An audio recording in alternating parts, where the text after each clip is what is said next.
Okay, so it's my very great pleasure to ask John Sturrock, QC, to chair this next session. For those of you who don't know him, John's become very well known, certainly within Scotland and now elsewhere.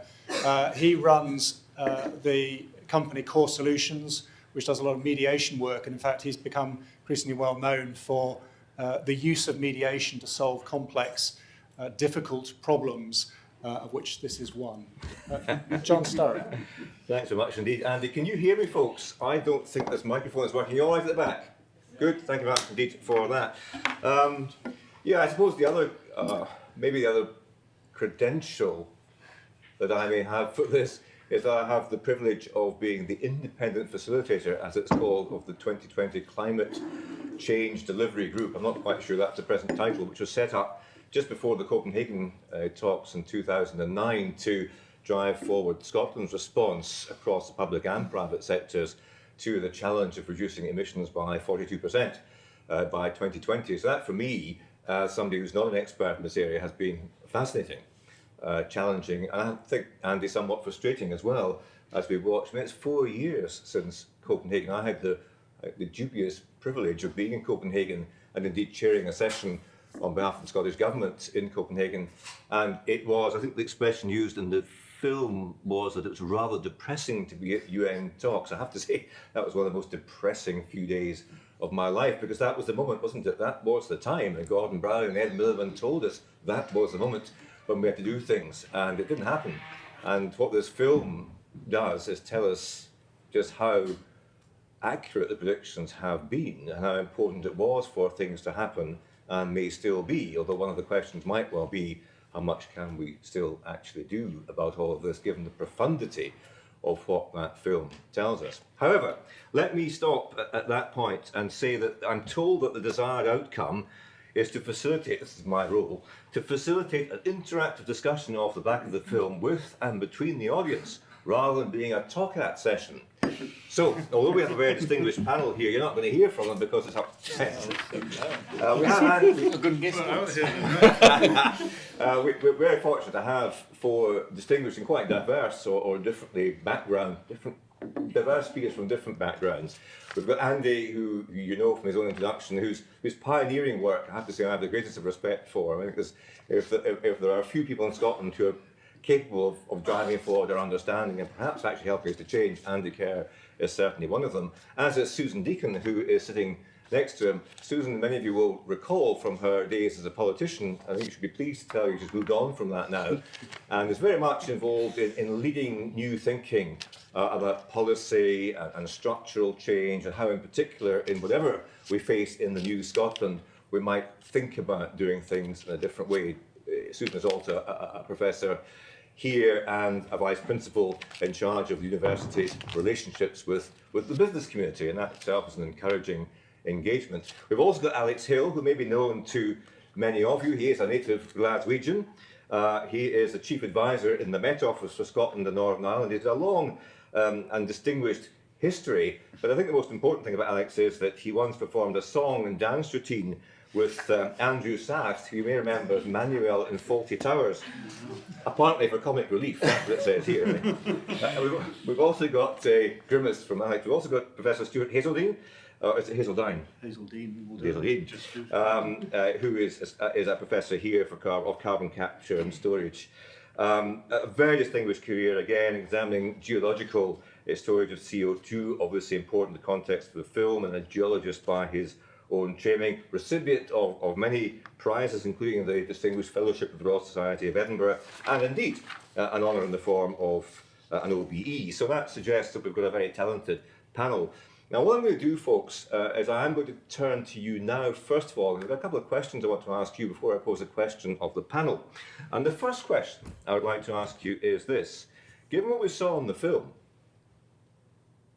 and given the suggestion that the whole thing might be a bit of a hoax, because that was what after all, the production was about, was to test out whether and what there was, in fact, there was a hoax, and the conclusion was that there is no hoax. How many of you in this audience do not agree with the essential propositions of what we've been shown in this film this evening? I thought so. And how many of you think that there's any question of a hoax here as far as the scientists are concerned? I rather thought so. In fact, I remember in 2009, that's when all the email and is it Phil Jones and Lisa Angley, it's funny how it all came out at the time of the Copenhagen conference, wasn't it? But no doubt these things are just happenstance. And it may be that that is one of the challenges that we are, in a sense, and Alex, I think, may say more about this, talking amongst the converted, if not wholly converted. How many of you feel that you completely understood what was said in that film tonight about the science, the physics, the chemistry, and so forth, the geology? That's one hand up so far. 2 hands, 3, 4. How many of you would like, on that ground alone, to see the movie again because you don't fully understand the science? See, I put my hand up to encourage you. But isn't that interesting? Because my sense is that although I feel I have an understanding of this field to some extent, a lot of that was new to me.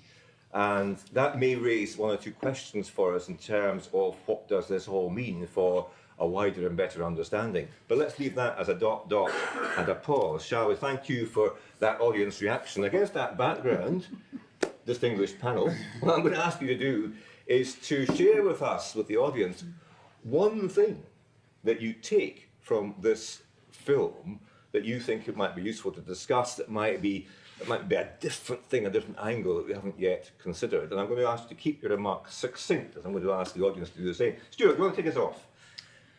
Okay, so one thing in 4 sentences. Yeah, that's a good idea. Right, yeah, one thing. It's a complicated film, it's a complicated subject, but I think in a way, if we're discussing why this is happening, we're asking the wrong question, because the scientific evidence is complex but extremely clear. But for me, the question why nothing happening is a social and political question.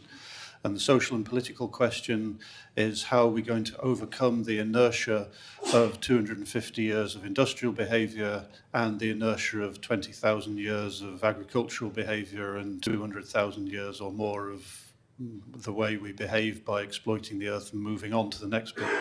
So to me, it's much more of a social question for change rather than a science question. Okay, interesting. Thank you. Alex? I would back that up completely. That's the second of these films that I've seen. There's another one called Chasing Ice, if you get a chance to see it. It's similar sort of thing, looking at the impact of climate change on the ice fields. What bothers me, I think, is the very question that you asked. How many people here don't believe it? And not a single person put their hand up. If you walk down to Leith Walk and nipped into Joseph Pearce's and asked the same question, I think you get a very, very different reaction. And it seems to me that that's the problem. The problem is not the science. The science is relatively good. And I would like to have seen that film particularly, whilst it had Monkton and various others there at the beginning. There was actually no direct challenge to the rubbish that man talks.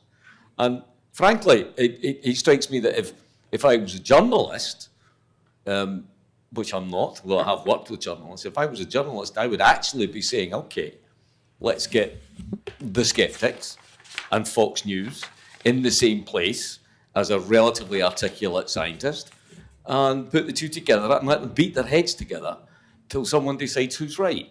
And I know what the answer would be, but we don't do it.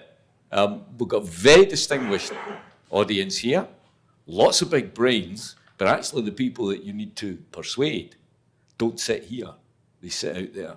And I don't think we're doing anything like enough to do that. Okay, well, let's come back to that. I think Rob Edwards, are you in the audience tonight? He's in the downstairs. Oh, he's downstairs. Is he hearing me just now? Hello, Rob. I hope you're hearing us all downstairs. I can't see you, nor can we. But are they going to be able to feed in any questions to us somehow or other? How? Running back upstairs. All right. Well, I mean, there's an issue about the media. I'm not sure, Alex, about beating heads together. It may well be that if we maintain a kind of polarising adversarial approach to this, that is part of the problem. But as a mediator, I would say that, wouldn't I? Yes.